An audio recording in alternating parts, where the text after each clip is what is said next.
àlùbáríkà jímọ̀.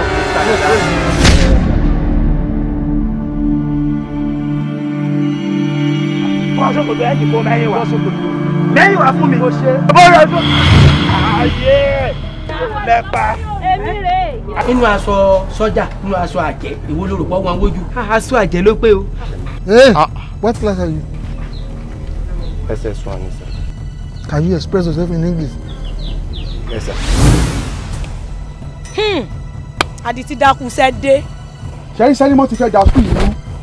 Àwọn òde ní lajúlẹ̀ kí Selimo da skul yìí rú. ṣé ẹ rí ọ̀rọ̀ tẹ́ ẹ sọ síwájú yẹn wípé ní ayé ìgbà wo lọ́wọ́ free education wípé òun náà ọmọ skúlù ń lọ ó tọrọ ni o. ẹni bá ní béèrè pé kí ni regulation tá a ṣe. ẹ sanwó fọ́ọ̀mù ẹ sanwó amúnidára yóò sì sanwó adára fún wa lọ́ba tán ní bá ń kọsẹ́ lọ. ẹ dàpọ̀ èèyàn mélòó ní ń dá fún un tẹ́lẹ̀ kan. gbogbo wa ni. ajá bí bàtà. bí bàtà.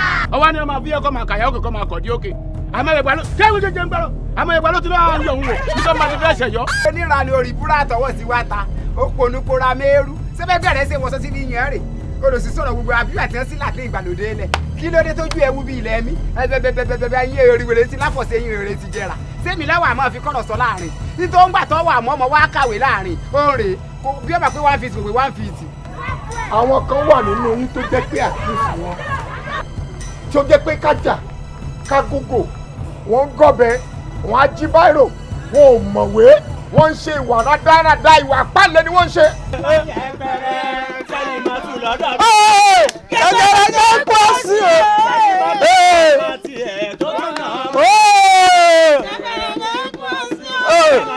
Selimo bèbí mi